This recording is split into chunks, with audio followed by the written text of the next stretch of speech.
Bismillahirrahmanirrahim. Assalamualaikum warahmatullahi wabarakatuh.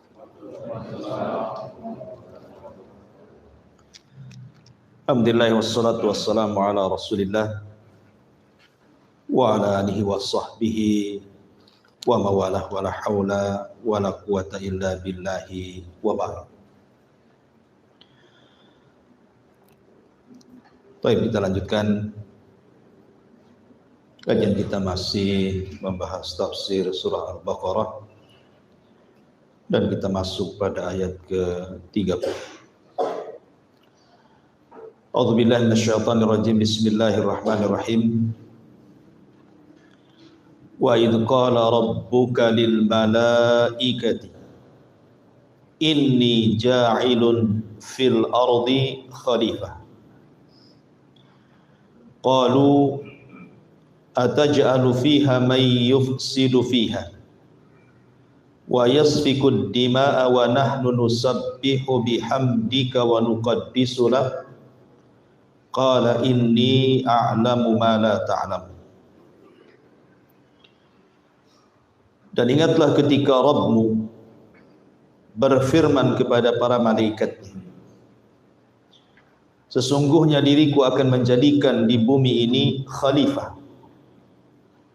Maka para malaikat berkata, apakah engkau akan menjadikan padanya orang-orang yang merusak dan juga menumpahkan darah, sementara kami bertasbih dengan memujimu dan membersihkan nama?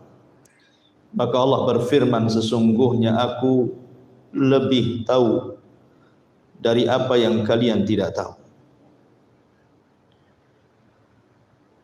Surah Al-Baqarah ayat 30 ini adalah permulaan kisah dari kisah-kisah para nabi.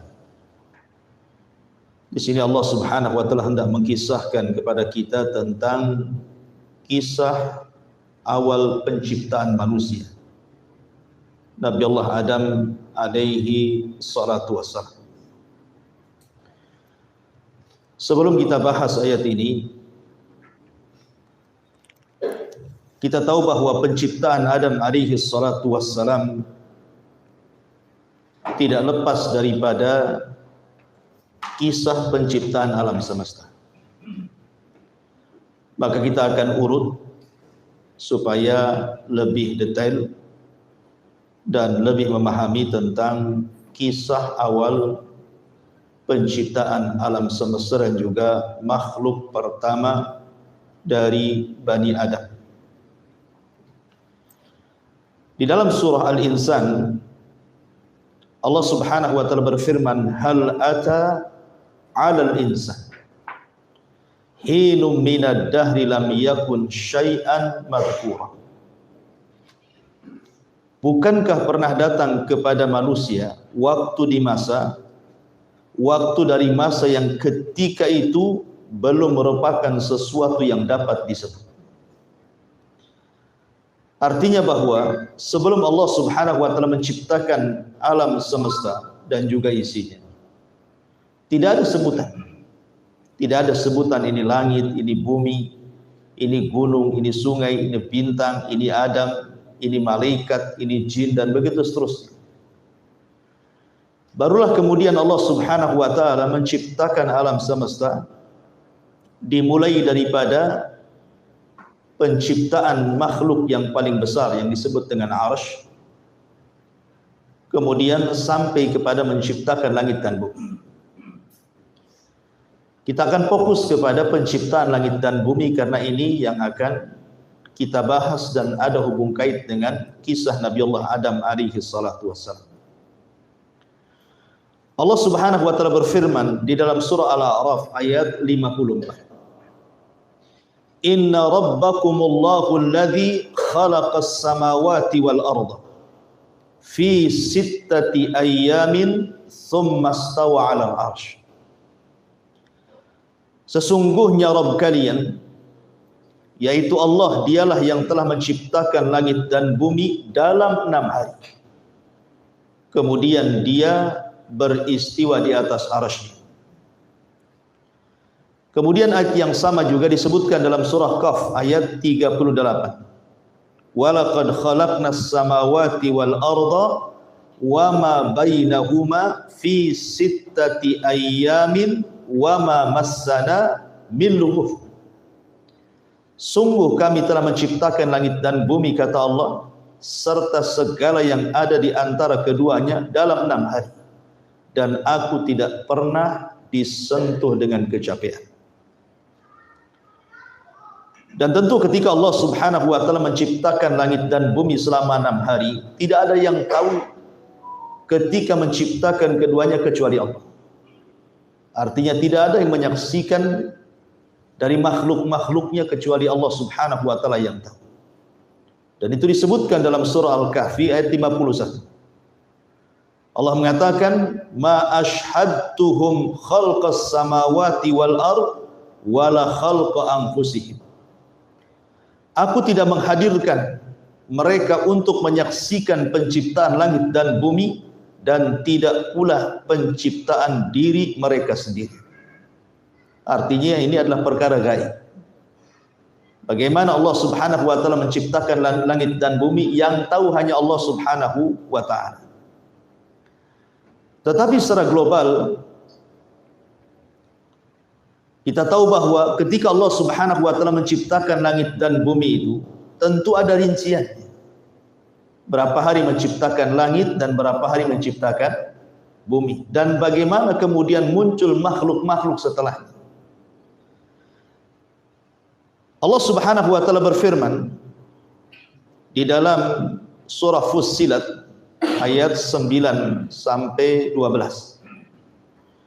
Allah mengatakan, qul a innakum latakfuruna billadzi khalaqal arda fi yawmaini wa taj'aluna lahu andadan dzalika rabbul alamin.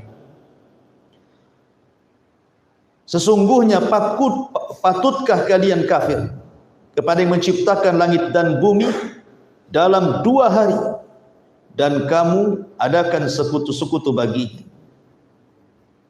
Sesungguhnya patutkah kalian kafir kepada yang menciptakan bumi dalam 2 hari, dan kamu adakan sekutu-sekutu baginya.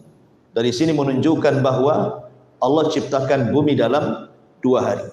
Jadi 2 hari menciptakan bumi. Kemudian di ayat 12-nya Allah mengatakan, faqadahunna sab'a samawatin fi yawmaini wa auha fi kulli sama'in amraha wa zayyana as-samaa'a ad-dunya bimasabiha wa hifdhan min taqdirul azizil alim. Wa hifdhan dzalika taqdirul azizil alim. Maka dia menciptakan 7 lapis langit dalam 2 hari juga.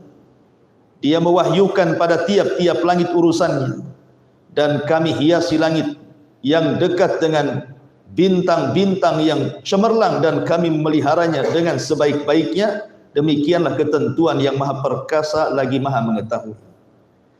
Maka dari sini kita tahu bahwa ketika Allah menciptakan bumi berapa hari? 2 hari.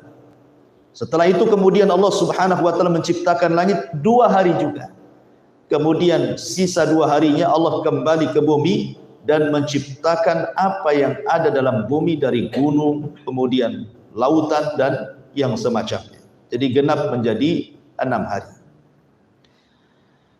Ulama berselisih pendapat, apa yang dimaksud hari di sini?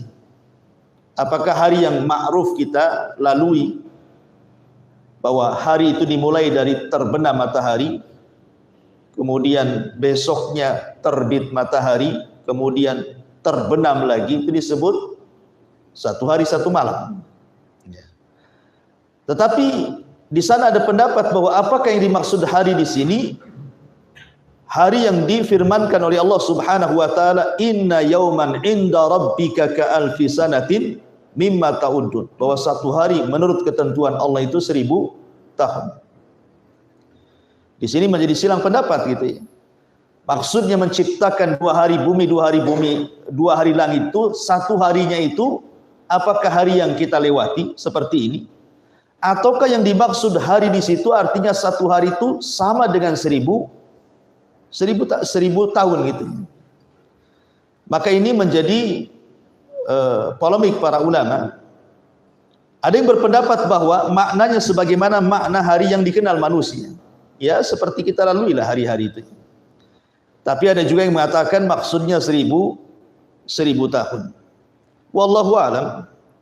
Tetapi di antara para ulama ada yang kemudian mengatakan bahwa kita melihat daripada makna zahirnya. Makna zahirnya ya 1 hari berarti yang dilalui manusia gitu.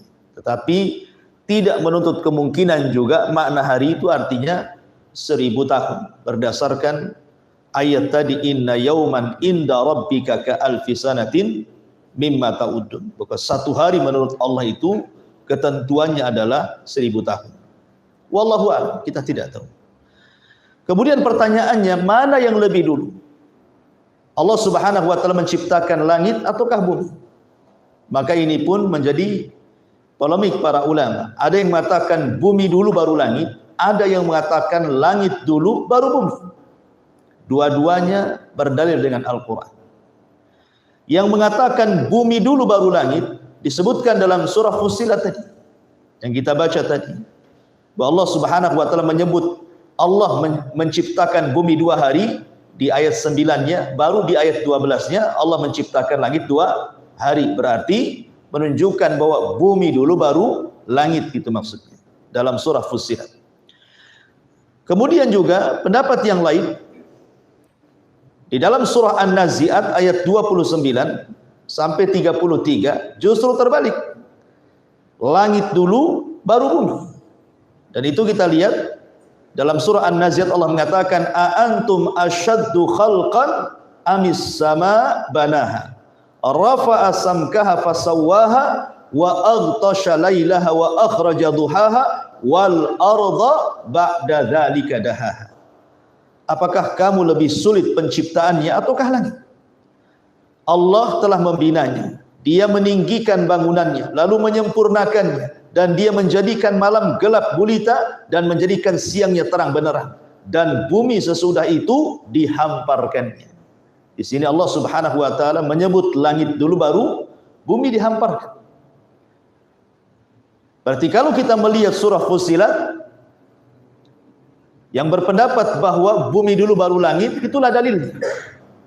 Tapi kalau kita melihat surah An-Nazi'at berarti langit dulu baru bumi, kan begitu. Lalu mana yang benar? Maka Abdullah ibn Abbas radhiyallahu anhuma beliau membuat jawaban mana yang lebih dahulu, langit ataukah bumi. Beliau mengatakan khalaqal arda fi yawmaini summa khalaqas sama summa istawa ila sama fasawwahunna fi yawmaini akharaini summa dahal arda wa dahyuha. Di sini an akhraja minhal ma'a wa mar'ah wa khalaqal jibala wal jamada wal akama wa ma bainahuma fi yawmain akharain. Kata Abdullah ibn Abbas radhiyallahu anhuma, Allah menciptakan bumi dalam 2 hari. Kemudian Dia menciptakan langit, kemudian Dia beristiwa ke atas langit. Lalu Allah sempurnakan langit dalam 2 hari yang lain. Kemudian Allah Subhanahu wa taala sempurnakan bumi, akhirnya kemudian Allah menyempurnakan keduanya. Jadi kata Abdullah ibn Abbas radhiyallahu anhuma bahwa pendapat yang betul adalah bumi dulu. Allah ciptakan bumi 2 hari. Kemudian setelah itu Allah Subhanahu wa taala ciptakan langit 2 hari. Kemudian setelah itu Allah sempurnakan langit 2 hari berikutnya lagi. Jadi genap 6 hari gitu maksudnya.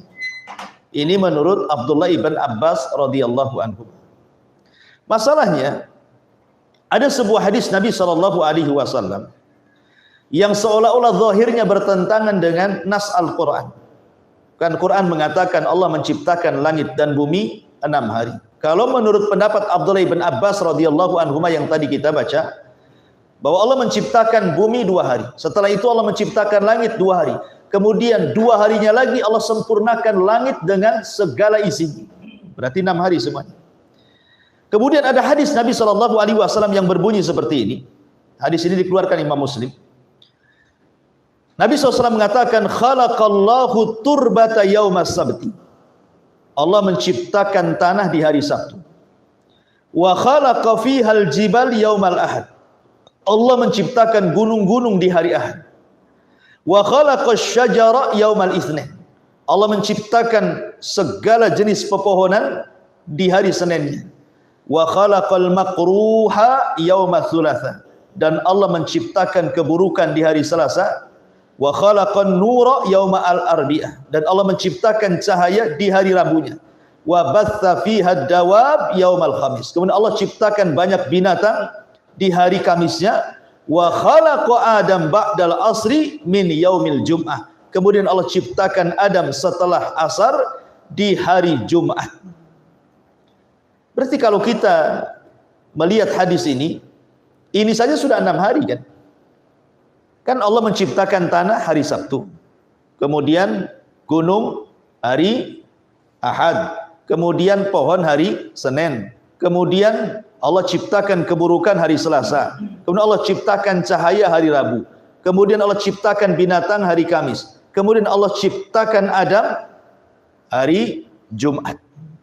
Ya. Sementara Allah Subhanahu wa taala menciptakan langit dan bumi itu 6 hari. Ini saja sudah 6 hari kan begitu.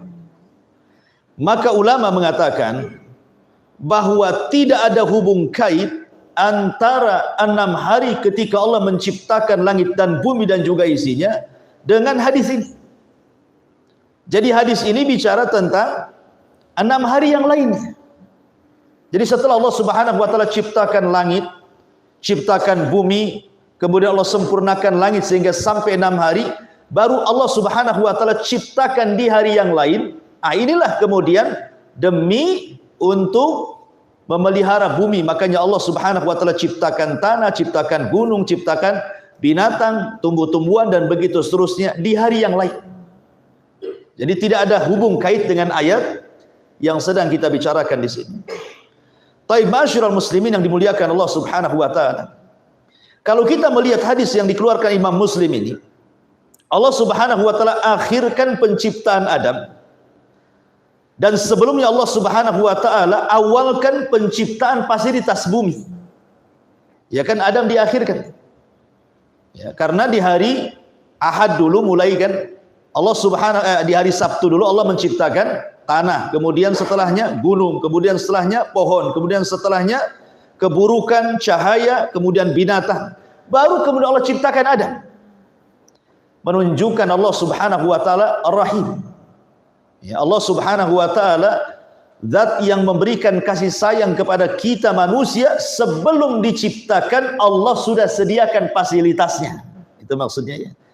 Ya, dulu pernah saya katakan tentang nikmat Allah Subhanahu wa taala yang Allah anugerahkan kepada kita. Pertama al-ijad, kemudian siapa yang masih ingat al-ijad, kemudian al-i'dad, kemudian al-imdad, kemudian al-irsyad, kemudian al-is'ad. Ya. Al-ijad artinya Allah ciptakan fasilitasnya. Allah ciptakan langit, Allah ciptakan bumi. Kemudian al-i'dad, Allah siapkan, bukan hanya diciptakan saja, Allah siapkan fasilitasnya, dibuatnya gunung, dibuatnya sungai, dibuatnya hutan dan begitu seterusnya. Kemudian al-imdad, diperbanyak rizkinya. Buah-buahannya dari satu pohon itu banyak pohon mangga, banyak buah mangga. Kemudian dari buah mangga itu bijinya akhirnya melahirkan mangga-mangga yang lain supaya jangan terputus. Ya. Kemudian al-irsyad, setelah kemudian manusia diciptakan diberikan insting mana yang bisa dimakan mana tidak. Kemudian al-is'ad, dengan itulah Allah berikan kebahagiaan. Di sini Allah Subhanahu wa taala betul-betul memanjakan Nabi Adam alaihi salatu wasallam dan keturunannya. Sebelum diciptakan saja sudah disiapkan fasilitasnya. Makanya di sini Allah Subhanahu wa taala mengatakan wa idz qala rabbuka lil malaikati inni ja'ilun fil ardi khalifah. Dan ingatlah ketika Rabbmu berfirman kepada para malaikatnya, sesungguhnya aku akan jadikan di bumi ini khalifah. Ingat, khalifah di sini bukan pemimpin. Tetapi khalifah di sini artinya makhluk yang bergenerasi. Di mana Adam ini akan berketurunan. Apabila turunan generasi pertama meninggal, maka akan datang generasi kedua. Generasi kedua meninggal, datang generasi ketiga. Akhirnya populasi manusia tidak akan hilang dengan terus bergenerasi. Itu makna khalifah di sini. Ya. Bukan berarti Allah mewakilkan khalifah di bumi. Allah tidak berhajat kepada khalifah. Justru Allah lah khalifah. Dia yang menguasai alam semesta ini. Dia yang menciptakan, dia yang memiliki, dia yang mengatur. Jadi yang maksud khalifah di sini adalah makhluk yang bergenerasi, gitu maksudnya. Bukan maksudnya Adam mewakili khalifah di bumi dari Allah Subhanahu wa taala. Bukan seperti itu. Taib. Ma'asyiral muslimin yang dimuliakan Allah Subhanahu wa taala, sedikit kita akan bercerita tentang fase penciptaan Adam alaihi salatu wassalam. Ada 5 fase. Kalau kita melihat Al-Quranul Karim, bagaimana Allah Subhanahu wa taala menciptakan Adam alaihi salatu wassalam. Pertama, Allah Subhanahu wa taala menjelaskan bahwa Adam itu diciptakan dari tanah. Bahwa Adam itu diciptakan dari tanah, dan itu berdasarkan surah Al-Imran ayat 59. Allah katakan, "Inna mathala Isa kamathali Adam, khalaqahu min turabin thumma qala lahu kun fayakun." Permisalan Adam itu, inna mathala Isa kamathali Adam. Permisalan Isa itu sama dengan Adam. Apa maksudnya? Khalaqahu min turab. Adam dicipta dari tanah. Jadi dari sini kita tahu bahwa bahan baku penciptaan Adam itu dari tanah. Ini satu. Kemudian, dan itu disebutkan dalam sebuah riwayat gitu ya, di mana Nabi sallallahu alaihi wasallam mengatakan dalam hadis Abi Hurairah radhiyallahu an, "Innallaha khalaqa Adam min qabdatin qabadaha min jami'il ardi. Faja'a banu Adam ala qadril ardi. Faja'a minhumul ahmar wal abyad wal aswad wa min jami'il wa baina dhalik wal aswad wa baina dhalik was sahla wal hazana wal khabitha wat tayyib." Di sini Rasul mengatakan sungguhnya Allah menciptakan Adam itu dari genggaman tanah yang diambil dari adimil ardi, permukaan bumi. Maka kelak anak Adam yang datang setelahnya, maka sifat-sifat mereka akan seperti sifat-sifat tanah. Makanya di antara mereka ada yang berwarna merah, ada yang berwarna putih, ada yang berwarna hitam, bahkan ada yang tercampur dengan warna-warna itu. Ataupun sifat-sifatnya ada yang sahlu, ada yang haznu, ada yang khabith, ada yang taib, ada yang mudah, ada yang sedih, ada yang jahat, ada yang baik. Begitulah sifat tanah akan melekat kepada sifat Bani Adam. Jadi sifat tanah itu akan melekat kepada sifat Bani Adam, baik secara warna ataupun secara sifat-sifatnya. Dari sini yang pertama, bahwa Adam itu diciptakan dari bahan baku tanah. Yang kedua, tahap berikutnya adalah kemudian Allah Subhanahu wa taala campurkan tanah tersebut dengan air. Berarti bahan baku yang kedua adalah air. Allah Subhanahu wa taala berfirman dalam surah Al-Qasas. Dalam surah Al-Qasas ayat ke-91 kalau tidak salah. Surah Sad.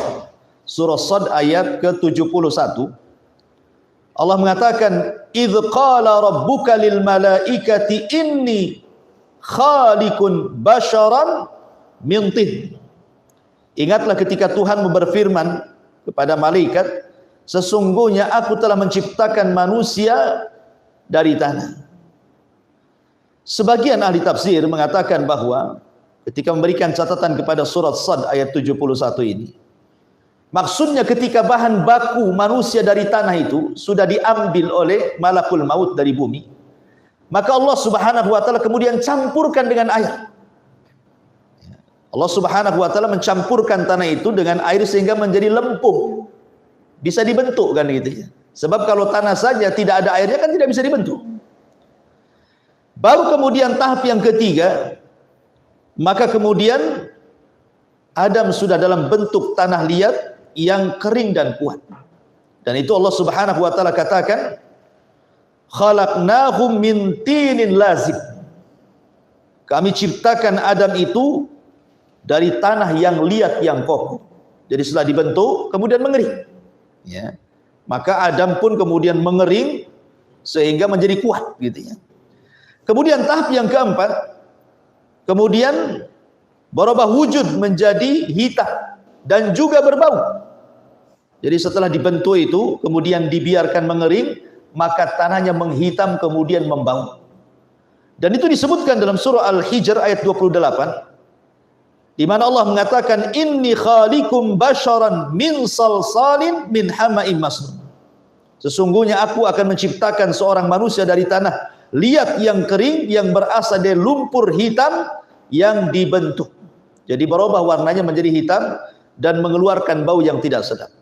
Kemudian yang kelima, baru kemudian tanah itu mengering dan mengeluarkan bunyi.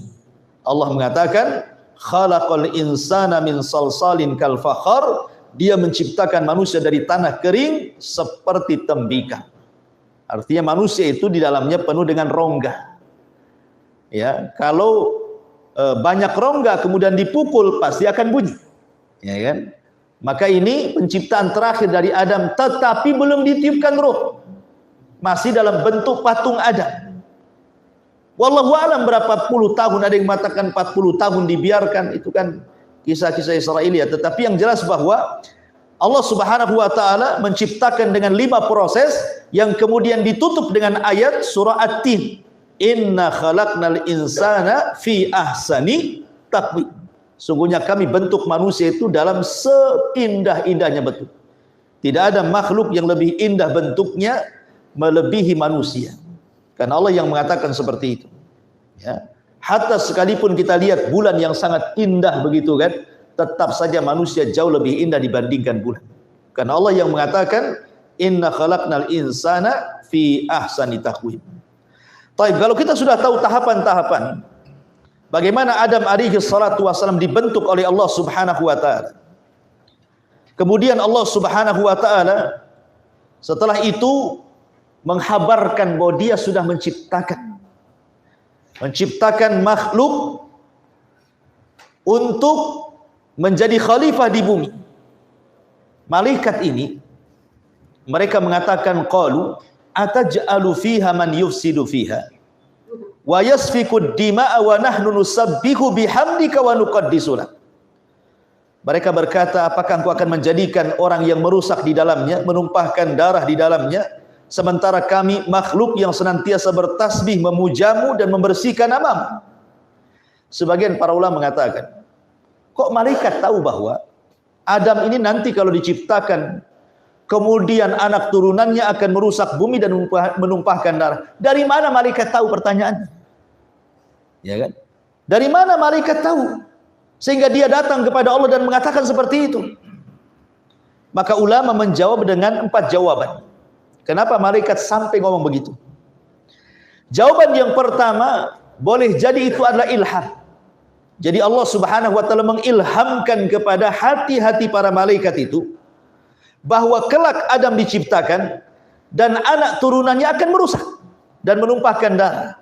Makanya mereka mengatakan, ya Rabb, apakah engkau akan menjadikan di bumi ini orang yang merusak, yang menumpahkan darah, sementara kami senantiasa bertasbih kepadamu?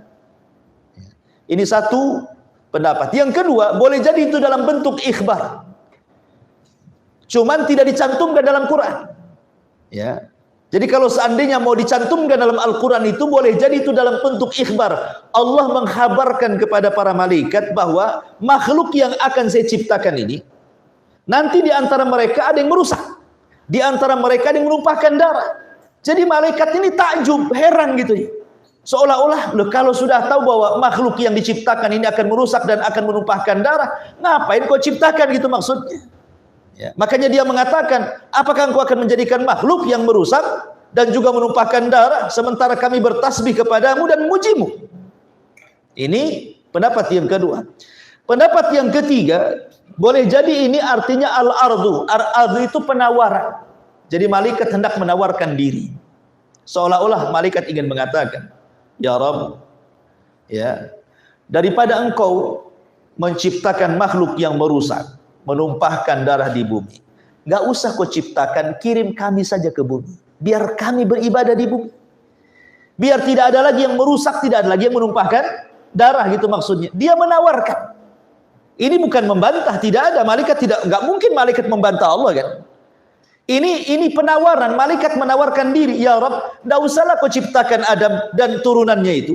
Kalau sudah jelas-jelas mereka akan merusak dan juga menumpahkan darah, kirim saja kami ke bumi. Biar kami memujimu, kami membersihkan namamu. Kan enak. Sehingga tidak ada yang bermaksiat kepadamu. Ini juga pendapat yang ketiga. Pendapat yang keempat, dan ini juga banyak diambil oleh ahli tafsir, bahwa maksudnya malaikat itu mengkias, hendak mengkias. Maksudnya kias itu apa?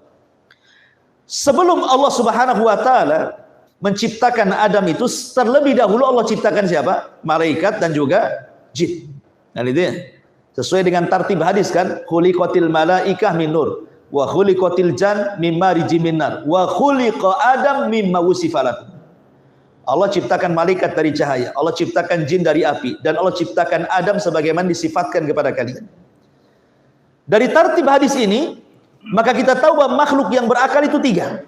Pertama malaikat, itu yang diciptakan pertama. Kemudian setelah itu Allah ciptakan jin. Kemudian setelah itu Allah ciptakan Adam. Lah jin inilah yang pertama kali menghuni bumi. Lah jin ini tabiatnya suka merusak, suka menumpahkan darah, suka berperang.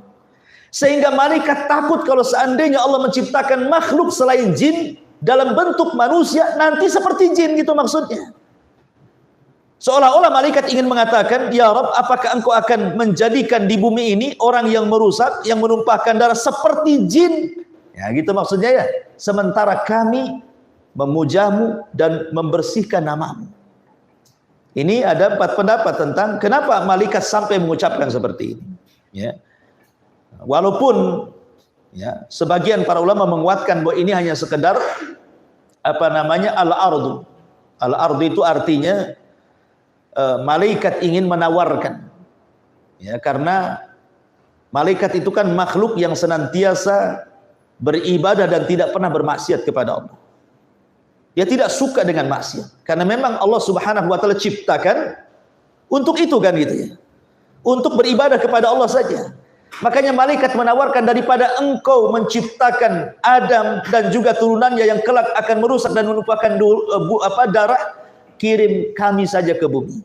Biar kami yang beribadah kepadamu sehingga bumi ini bersih, tidak ada maksiat, gitu maksudnya. Makanya sebab perkataan malaikat inilah akhirnya kemudian Allah Subhanahu wa taala melihat bahwa semangatnya malaikat luar biasa, maka Allah Subhanahu wa taala ciptakan Ka'bah untuk malaikat yang disebut dengan Baitul Ma'mur. Disitulah malaikat tawaf setiap hari 70.000 setiap harinya.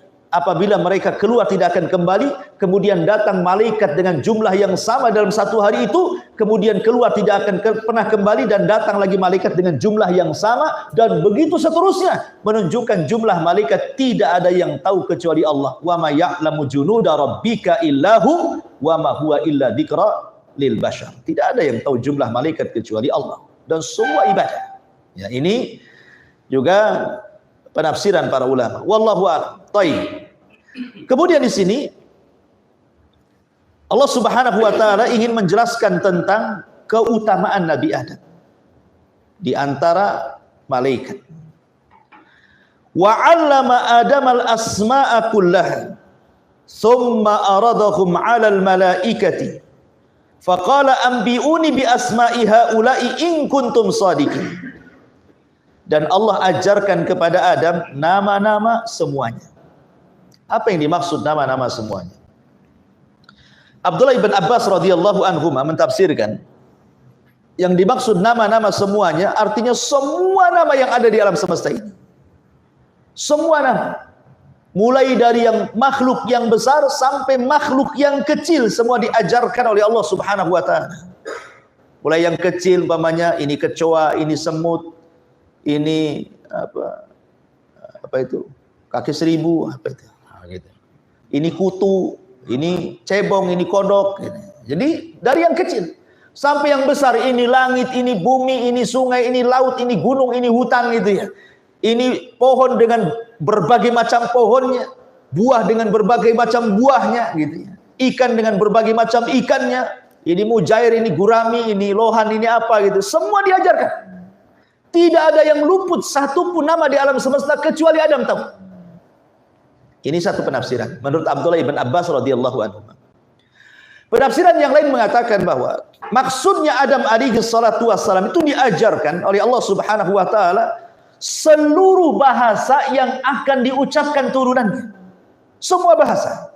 Di negeri kita saja bahasa banyak. Ada bahasa Sunda, ada bahasa Jawa, ada bahasa Melayu, ada bahasa Alor, Flores sana, ada bahasa apa lagi? Banyak bahasa. Maduranya, Padangnya, Medannya kan itu. Itu di negeri kita saja macam bahasa itu. Bagaimana di negeri-negeri orang tuh? Lah Adam itu diajarkan seluruh bahasa turunannya. Jadi kalau Allah takdirkan Adam itu hidup di zaman sekarang, kemudian datang ke Sunda ngomong bahasa Sunda gitu maksudnya. Datang ke Jawa ngomong bahasa Jawa. Datang ke Flores yang ngomong bahasa Alor. Datang ke Padang ngomong bahasa Padang gitu. Jadi semua dia tahu bahasa turunannya. Datang ke Eropa, ya bahasa Eropa sana ya. Datang ke Inggris pakai bahasa Inggris. Jadi Adam itu diajarkan semua bahasa yang akan diucapkan oleh turunan. Ini juga satu penafsiran para ulama. Dan ilmu-ilmu seperti ini tidak diajarkan kepada malaikat. Makanya Allah Subhanahu wa taala ketika malaikat mengatakan, apakah engkau akan menjadikan makhluk yang akan merusak di dalamnya, menumpahkan darah di dalamnya, sementara kami bertasbih memujamu, membersihkan namamu? Maka Allah mengatakan, aku lebih tahu apa yang aku ciptakan dibandingkan kalian. Kemudian Allah Subhanahu wa taala jelaskan bagaimana Allah ingin beritahu malaikat bahwa makhluk ini jauh lebih mulia dibandingkan kalian, gitu maksudnya. Kemudian Allah Subhanahu wa taala mengatakan, maka Allah ajarkan Adam nama-nama semuanya. Setelah itu, summa aradahum 'alal malaikah. Setelah Adam punya pengetahuan dari nama-nama semuanya atau bahasa-bahasa semua turunannya, maka Allah ingin mengetes malaikat. Bisa enggak engkau memiliki pengetahuan seperti Adam yang sudah saya ajarkan pengetahuan kepada Adam? Faqala, maka Allah katakan, ambiuni bi asma'i haula in kuntum shadiqin. Wahai malaikat, coba beritahu nama-nama itu semua tuh, kalau engkau memang benar. Umpamanya kalau kita tunjuk ke rumah, ke gunung, ke mana, ke laut, coba itu apa namanya? Ya malaikat belum ada ilmu. Tidak sebagaimana Allah ajarkan Adam. Makanya malaikat mengatakan, qalu subhanak la ilma lana illa ma 'allamtana innaka antal alimul hakim. Maha suci engkau ya Rabb, tidak ada pengetahuan bagi kami kecuali apa yang kau ajarkan kepada kami, dan engkau maha mengetahui lagi maha bijaksana. Dari sini menunjukkan tentang keutamaan ilmu. Bahwa ilmu itu mengangkat derajat. Sampai Adam diangkat derajatnya oleh Allah di atas para malaikat. Makanya Allah berfirman, yarfa'illahu alladhina amanu minkum walladhina utul ilma darajat. Allah angkat derajat orang-orang yang beriman di antara kalian, dan Allah angkat orang-orang yang berilmu di antara kalian beberapa tingkatan. Sampai Adam dimuliakan oleh Allah di atas para malaikat. Kemudian juga faedah yang kedua, bagaimana malaikat ini tawaduknya kepada Allah. Dia mengatakan, la ilma lana, kami tidak punya pengetahuan tentang itu. Maka kita pun sebagai manusia hendaklah meniru sifat malaikat juga. Antum kalau tidak tahu, bilang tidak tahu. Jangan pula tidak tahu, antum pula so tahu, gitu maksudnya. Ya. Karena mengatakan la adri, saya tidak tahu, itu bagian daripada ilmu. Bahkan Imam Malik mengatakan perkataan la adri, saya tidak tahu, itu Allahu a'lam, saya tidak tahu, itu adalah nisful ilmi, itu separuh daripada ilmu. Jadi kalau antum ditanya, antum katakan tidak tahu, berarti antum sudah dapat separuh ilmu. Kalau dua kali antum katakan saya tidak tahu, berarti sempurna ilmu antum. Karena sekali la adri saja separuh. Kalau dua kali berarti sempurna ilmunya. Maksud saya begini, tuan. Orang kalau tidak tahu kemudian menjawab, makin nampak bodohnya. Sebab kalau antum saya tanya, kemudian antum tidak tahu asal-asalan jawabannya, pasti saya akan mengejar lagi dengan pertanyaan yang lain. kemudian antum jawab dengan jawaban yang asal-asalan lagi. Kemudian saya kejar lagi dengan pertanyaan yang lain, antum pula asal-asalan. Kan begitu ya? Sampai kapan antum asal-asalannya itu? Antum akan dikejar terus, nampak bodohnya. Tapi kalau antum saya tanya, kemudian antum mengatakan saya tidak tahu, saya tidak akan tanya lagi. Selesai sampai di sini. Berarti tak tampaklah bodohnya antum tuh. Kan itu ya. Nggak nampak, saya tidak tahu, masih saya paksa. Ya. Tapi kalau antum terus jawab dengan sesuatu yang asal-asalan, pasti akan datang lagi pertanyaan. Antum jawab lagi dengan asal-asalan. Sampai kapan? Sampai nampak terang benerang bodohnya kan gitu ya. Makanya la adri itu separuh daripada ilmu. Itu menghentikan soalan. Saya tidak tahu, nggak mungkin dikejar lagi. Ya. Makanya di sini kalimat la ilma lana illa ma 'allamtana. Malaikat mengajarkan kepada kita bahwa jangan asal jawab, apalagi urusan agama. Urusan dunia saja asal jawab bisa merusak. Apalagi urusan agama, nyesatin orang. Dia sesat, orang pun sesat gitu ya. Kemudian Allah Subhanahu wa taala mengatakan qala ya Adam ambihum bi asma'ihim. Wahai Adam, sekarang tunjukkan pengetahuanmu. Kasih tahu tuh malaikat. Ya. Falamma ambahum bi asma'ihim, ketika Adam menyebutkan satu persatu nama-nama itu yang malaikat tidak tahu.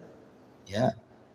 Maka Allah katakan alam aqul lakum inni a'lamu ghaibas samawati wal ard wa a'lamu ma tubduna wa ma kuntum taktumun. Bukankah sudah kukatakan, kata Allah, saya lebih tahu yang gaib yang ada di langit dan yang ada di bumi, dan saya tahu apa yang kalian tampakkan dari ketawaduan kalian kepadaku ketika kalian mengatakan wa nahnu nusabbihu bihamdika wa nuqaddisu lak, dan kami senantiasa memujamu dan membersihkan nama. Kami tahu, kata Allah, wa ma kuntum taktumun, dan apa yang kalian sembunyikan. Ini isyarat kepada siapa? Kepada iblis yang hadir di situ. Jadi Allah Subhanahu wa taala tahu isi iblis itu yang sedang bersama malaikat itu, bahwa di dalamnya ada hasad dan kibr. Jadi Allah tahu yang tampak dan yang tidak tampak. Yang tampak malaikat, yang tidak tampak iblis itu. Allah tahu dua-duanya. Makanya Allah katakan wa idz qulna lil malaikati isjudu li adam fasajadu illa iblis aba wastakbara wa kana minal kafirin. Dan ingatlah ketika kami berkata kepada para malaikat, sujudlah kalian kepada Adam. Maka semua malaikat sujud kecuali iblis. Ikhwatu fiddin yang dimuliakan Allah Azza wa Jalla. Bicara tentang sujud, kenapa di sini bukankah tidak boleh sujud kecuali kepada Allah? Kenapa Allah perintahkan malaikat sujud kepada Adam? Kan sujud tidak boleh diberikan kecuali kepada Allah, karena sujud itu kan sebuah ibadah. Sementara ibadah tidak boleh diberikan kecuali kepada Allah. Kenapa pula Allah suruh malaikat sujud kepada Adam? Sujud itu ada dua. Ada sujud ibadah, dan ada sujud tahiyah. Sujud ibadah ini tidak boleh diberikan kecuali kepada Allah, dan malaikat tidak sedang sujud ibadah. Mereka tahu tidak boleh sujud kecuali kepada Allah. Berarti malaikat sedang sujud dengan sujud yang kedua yang disebut dengan sujud tahiyah, namanya sujud penghormatan. Di zaman dulu sebelum syariat Islam datang, sujud penghormatan itu adalah dibolehkan dalam syariat-syariat umat dulu.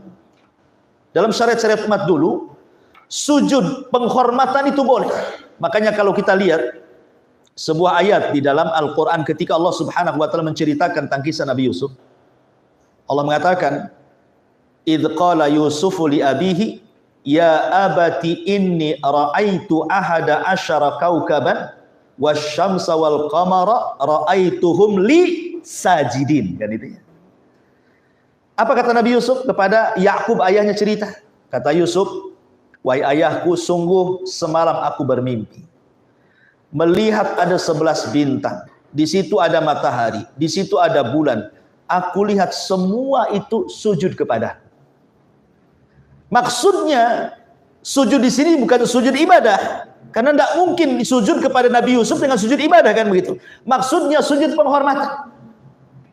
Sujud penghormatan. Karena umat-umat dulu sujud dengan menghormat itu boleh. Yang tidak boleh itu sujud ibadah. Makanya kalau kita lihat kisahnya Nabi Yusuf alaihi salatu wasallam, ketika kemudian Nabi Yusuf sudah memboyong saudara-saudaranya, yang 11 saudaranya itu, kemudian ayah dan ibunya juga diboyong ke Mesir, maka mereka semua sujud kepada Nabi Yusuf. Mereka semua sujud, dan padahal di situ ada Nabi Yakub kan. Itu maksudnya sujud penghormatan. Jadi sujudnya mereka kepada Nabi Yusuf itu bukan sujud ibadah, tapi sujud penghormatan. Karena dalam syariat dulu sujud penghormatan tidak ada masalah. Tetapi dalam syariat Islam tidak boleh. Tidak boleh, dihapus. Menghormat dengan cara sujud itu tidak boleh. Nggak boleh. Pamannya antum sujud depan orang tua, tidak boleh. Karena dihapus. Ya. Dulu boleh, tapi setelah datang Islam tidak boleh. Berdasarkan riwayat Mu'adz bin Jabal radhiyallahu anhu ketika dia pulang dari Syam. Kemudian dia berjumpa dengan Rasul, langsung sujud. Kata Rasul, irfa ra'saka, ada apa kamu Mu'adz? Jangan sujud kamu. Ada apa dengan kamu? Ya. Maka Mu'adz mengatakan, ya Rasulullah, aku melihat di Syam sana, ya, raja-raja Romawi itu, masyarakatnya kalau datang ke mereka, mereka sujud, menghormat. Dan engkau lebih berhak dibandingkan mereka, kata Mu'adz. Makanya aku sujud kepadamu. Maka Nabi SAW mengatakan, tidak boleh. Kemudian Rasul mengatakan, ya Mu'adz, lau kuntu amiran ahadan an yasjuda li ghairillah la amartul mar'ata an tasjuda li zawjiha. Kalau aku perintahkan seseorang sujud kepada orang lain, yang pertama aku perintahkan istri sujud kepada suaminya. Bukan kamu kepada, tetapi yang pertama aku perintahkan istri sujud kepada suami karena besar haknya. Itu pun tak boleh. Ya kan?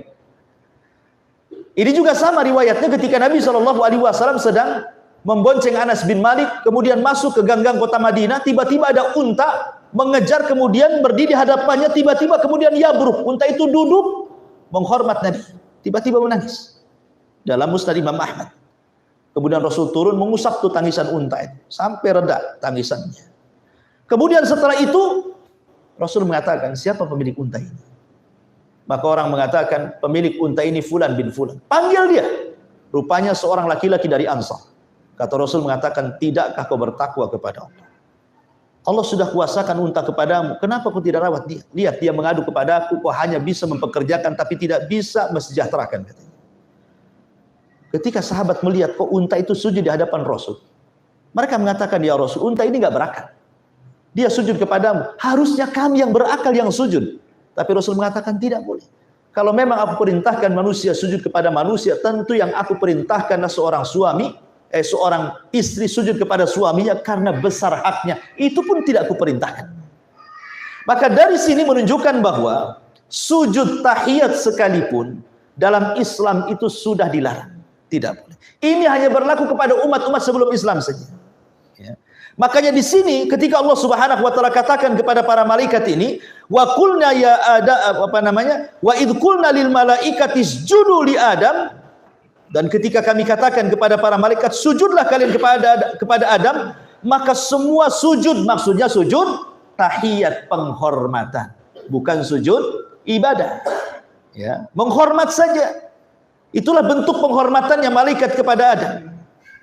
Apa yang dihormati? Ada yang mengatakan bahwa yang dihormati itu bukan jasadnya Adam, tetapi yang dihormati itu adalah ruhnya Adam. Kenapa? Karena Allah Subhanahu wa taala mengatakan, fa idza sawaitu wa nafakhtu min ruhi faqa'u lahu sajidin. Dan apabila sudah aku sempurnakan dalam bentuk jasad Adam itu, sudah sempurna di bentuknya, fi ahsani taqwim, wa nafakhtu min ruhi, kemudian aku tiupkan dari ruhku. Allah menasabkan ruh Adam kepada dirinya, dan ini namanya nasab tasyrif namanya. Seperti Baitullah, rumah Allah. Ya kan? Ka'bah itu tidak ada kemuliaan, tetapi ketika disandarkan kepada Allah jadi mulia. Ya. Atau mukjizatnya Nabi Saleh, naqatullah, unta biasa. Tapi ketika kemudian nasabkan kepada Allah, jadi unta Allah, jadi mulia dia. Maka sama ruh Adam ketika dinasabkan kepada Allah, jadi mulia dia. Ruh itu sama semua ruh manusia itu. Tapi ruh Adam khusus. Kenapa? Karena dinasabkan kepada Allah sama dengan ruhnya Isa bin Maryam. Ya. Dinasabkan kepada Allah. Jadi mulia. Bukan berarti kemudian Isa anak Tuhan. Kalau memang gara-gara ruhnya dinasabkan kepada Allah, kemudian Isa dikatakan anak Tuhan, ruhnya Adam juga dinasabkan kepada Allah, kenapa tidak dikatakan anak Tuhan, kan begitu? Ini namanya idhafatu tasyrif, kata para ulama. Idhafah kemuliaan. Jadi malaikat ketika sujud itu bukan kepada jasadnya Adam, ya, penghormatan, tapi kepada roh yang ditiupkan Allah, yang dinasabkan kepada dirinya, yang dimasukkan ke dalam jasad Adam. Karena bahasanya wa nafakhtu min ruhi, apabila ruh semata-mata sudah masuk ke jasad Adam, faqa'u, segera kalian sujud. Jadi tidak ada jeda di sini. Semata-mata ruh masuk, sujud kalian, gitu maksudnya. Jadi di sini ikatannya bukan dengan ikatan jasad, tapi ikatannya dengan ruh yang dimasukkan ke dalam Adam. Malaikat menghormati ruhnya, karena ruh itu diidhofahnya kepada Allah Subhanahu wa taala. Dan itulah manusia. Sering saya katakan, manusia itu tanpa ruh, sekalipun presiden sekalipun, tidak ada kemuliaan. Kalau ada seorang presiden meninggal, biarkan jasadnya, jangan dikubur, taruh di jalan 1 bulan. Ada yang berani jasadnya mendekati? Nggak akan berani.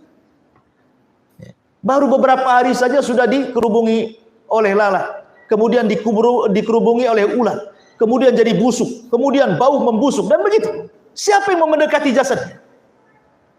Artinya jasad itu tidak ada kemuliaan. Jasad itu menjadi mulia kalau ruhnya masuk. Kalau ruhnya masuk, jadilah dia jiwa. Perpaduan antara jasad dengan ruh.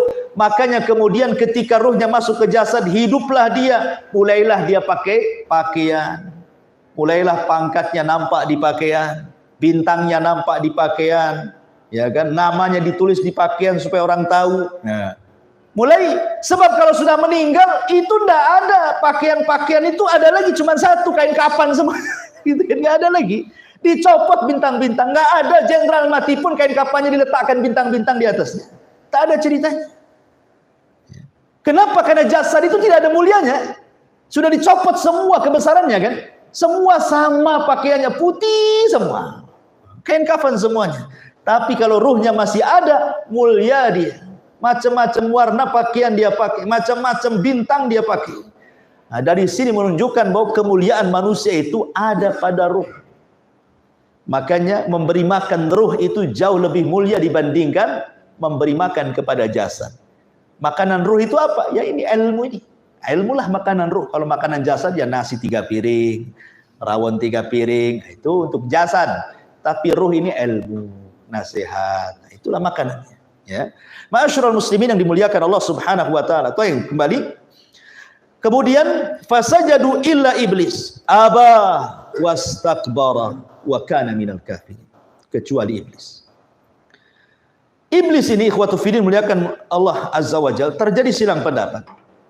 Apakah dia bagian daripada malaikat? Kenapa kok ada iblis di situ? Kenapa kok dia tidak tinggal di bumi? Kenapa kok sama malaikat iblis? Makanya kemudian menjadi polemik, apakah iblis ini bagian daripada malaikat ataukah bersama malaikat? Maksudnya apa? Bagian daripada malaikat. Kalau dikatakan bagian malaikat berarti iblis itu awalnya malaikat kemudian jadi iblis. Tapi kalau bersama malaikat, dia bukan malaikat, cuman hidup bersama malaikat. Dia asalnya jin. Ya, dari ubadul jin, jin yang paling soleh. Kemudian kesolehannya akhirnya diistimewakan Allah, diangkat dia dari bumi kemudian dikumpulkan bersama malaikat di langit. Sebagai balasannya karena kesolehannya sampai akhirnya menjadi bendaharaan surga, ya kan? Dan yang rajih wallahu alam bahwa iblis itu bukan dari malaikat, bukan bagian dari malaikat, tetapi dia hidup bersama malaikat. Dia adalah jin yang dimuliakan oleh Allah karena ibadahnya, kemudian dinaikkan ke langit dan hidup bersama para malaikat. Lah ketika iblis ini mendengar Allah Subhanahu wa taala menciptakan Adam, maka timbul hasadnya.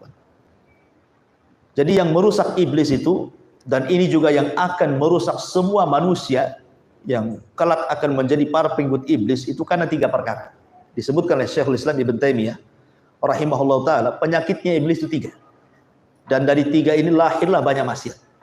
Ya. Pertama hasad. Yang kedua al-kibr. Yang ketiga al-hirs. Al-hasadu, al-kibru, al-hirs. Hasad. Ketika dia mengatakan kepada Allah Subhanahu wa taala, ana khairun minhu. Khalaqtani min nar wa khalaqtahu min tin. Aku lebih baik ya Allah daripada Adam. Kau ciptakan dia dari tanah, aku lebih diciptakan dari api. Api dengan cahaya lebih dekat. Berarti aku ini dekat dengan malaikat. Hasad dengan Adam. Ya, dia takut kalau seandainya Adam akan menukar posisi dia. Kan dia di sorga. Khawatir dia. Timbul hasad. Kemudian yang kedua kibar. Karena ketika disuruh sujud di sini enggak mau dia. Makanya Allah mengatakan abawas takbar, enggan dan sombong. Jadi hasad kepada Adam, sombong kepada Allah. Dan yang ketiga al-hirsu, semangat untuk menyesatkan. Semangat untuk memecah belah. Al-hirs namanya. Makanya ketika Nabi SAW mengatakan dalam sebuah riwayat, sesungguhnya setan itu sudah putus asa untuk disembah di negeri Arab, tetapi dia punya senjata at-tahrisu bainahum. Bagaimana caranya memecah belah kalian? Dan bagaimana caranya iblis memecah belah Adam? Ya, bermusuhan dengan Hawa, bermusuhan dengan Allah, diusir dari surga. Kemudian diberikan waswas supaya Adam memakan buah larangan. Inilah Ibnu Taimiyah rahimahullah taala 3 akar persoalan munculnya banyak maksiat di bumi. Akarnya dari 3 ini. Dari hasad, dari sombong, dan dari menurut nafsu. Terlalu semangat untuk melakukan kemaksiatan. Ya. Ma'asyiral muslimin yang dimuliakan Allah Subhanahu wa taala. Kemudian di sini Allah mengatakan, aba wastakbar, dia pun enggan dan pula dia sombong, wa kana minal kafirin, dan ketika itulah iblis diponis menjadi orang kafir. Bukan sebagai ubad lagi, ahli ibadah lagi, tapi dia sudah menjadi kafir. Ma'asyiral muslimin yang dimuliakan Allah Azza wa Jalla. Sedikit cerita tentang bagaimana kemudian iblis ini akhirnya menjadi dendam kepada Adam alaihi salatu wassalam. Ketika iblis kemudian enggan untuk sujud kepada Adam dan sombong, akhirnya kan Allah usir dia dari surga. Sebagai penggantinya Adam yang dimasukkan oleh Allah dan Hawa ke dalam surga. Maka Allah Subhanahu wa taala kemudian menjelaskan bagaimana upaya dan usaha iblis itu untuk menyesatkan anak Adam. Menyesatkan Adam dan turunannya. Lihat bagaimana pandainya iblis. Pertama, iblis menggoda Adam dan Hawa dari sisi keabadian. Jadi seolah-olah dia datang kepada Adam. Kan dia sudah tahu kelemahan. Adam diuji oleh Allah Subhanahu wa taala, silahkan kau makan yang ada di sorga, minum yang ada di sorga, tapi jangan dekat-dekat pohon ini. Iblis sudah tahu kelemahannya, bahwa ada satu pohon yang dilarang oleh Allah. Makanya kemudian iblis bersiasat kepada Adam alaihi salatu wassalam, kemudian mengatakan, ya Adam, hal adulluka ala syajaratil khuldi wa mulkin la yablad. Adam, maukah saya tunjukkan kepadamu pohon keabadian dan kerajaan yang tidak akan pernah binasa? Ini kan dia diiming-imingi, ya. Kemudian dalam ayat yang lain, innalaka alla tajua fiha wa la ta'ra wa innaka la tadma fiha wa la tadha. Sesungguhnya ada jaminan untukmu di sorga, engkau tidak akan kelaparan di dalamnya dan tidak akan telanjang, artinya engkau akan ditutupi auratnya. Dan sesungguhnya kamu tidak akan merasa dahaga dan tidak pula ditimpa panas matahari di dalamnya. Jadi di sini iblis membuat 3 poin kepada Adam. Pertama, menjanjikan kehidupan yang kekal. Yang kedua, kerajaan sorga yang kekal. Yang ketiga, Adam menjadi penguasa, raja, pemilik, dan begitu seterusnya ada di sorga. Jadi dari sinilah kemudian iblis memberikan was-was. Dan mau nggak kau hidup kekal? Kan itu. Mau nggak kau mendapatkan nikmat yang banyak di surga? Engkau akan jadi penguasa di sini. Engkau tidak akan mati. Kan itu. Syaratnya satu. Di situ ada pohon, makanlah buahnya. Gitu ya. Jadi iblis itu berusaha untuk memberikan was-was kepada Adam soal kenikmatan yang berkaitan dengan syahwat. Syahwat itu, kita lihat orang maksiat di dunia ini karena penyakit syahwat. Pertama penyakit perut. Orang lapar, akhirnya dia mencari makanan yang haram. Berbuat maksiat. Kemudian yang kedua, jabatan. Dengan segala hal yang haram pun dilabrak dia. Yang penting dia tetap bertahan jadi pejabat.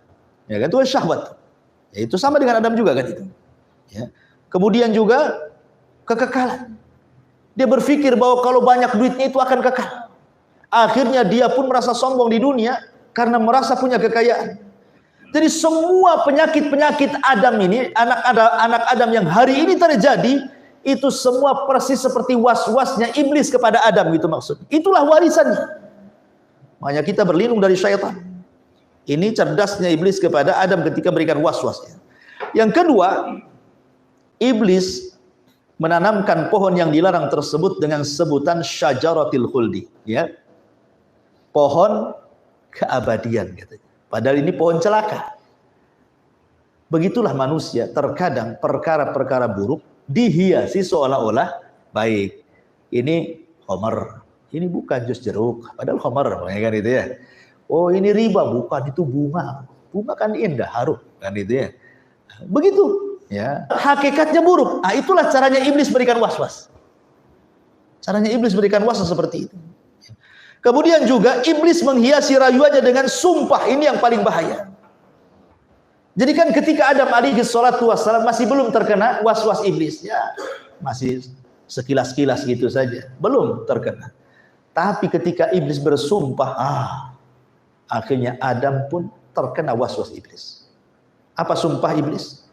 Wa qasamahuma inni lakuma laminan nasib. Demi Allah wahai Adam, saya ini orang baik. Saya mau kamu baik, gitu ya. Jadi iblis itu kalau sudah bersumpah, Adam kan berpikir ini alam malaikat, ini sorga, tidak ada orang maksiat, dan belum pernah ada bersumpah untuk kedustaan, apalagi di alam para malaikat. Nggak mungkinlah ada orang bersumpah untuk sebuah kedustaan di tempat yang suci di sorga, kan begitu? Ya percaya sajalah Adam itu. Makanya biasa kalau kita melihat orang yang suka menipu untuk memperkuat penipuannya, biasanya menggunakan sumpah. Lihat di pasar-pasar itu. Banyak kali orang sumpah. Demi Allah, dari saya nggak dapat. Padahal udah dapat untung tuh. Kamu nawarnya kok rendahkan dikit. Jadi kadang-kadang orang lihat di pengadilan. Disumpah dengan Quran jelas-jelas di atas kepalanya bersumpah dengan Quran loh ya. Mengeluarkan saksi-saksi yang palsu. Bisa dia dijual. Itulah cara-cara iblis tuh. Ya. Itu iblis yang menjelma manusia untuk menguatkan kebusukannya itu dengan bersumpah. Karena iblis juga bersumpah, akhirnya Adam kelepek-kelepek dengan sumpahnya kan. Akhirnya dia pun makan buah larangan. Tetapi tentu Allah kan bisa saja mencegat. Allah kan bisa saja mencegat Adam kan. Jangan kau makan, bukankah sudah kau larang? Mungkin Adam biasa. Kenapa Allah biarkan coba? Karena Allah subhanahu wa ta'ala tidak hendak menjadikan Adam itu hidup di sorga di permulaannya. Karena Allah mengatakan kepada malaikat, inni ja'ilun fil ardi, aku akan jadikan di bumi, bukan di sorga. Jadi harus ada penyebabnya Adam itu turun dari sorga ke bumi.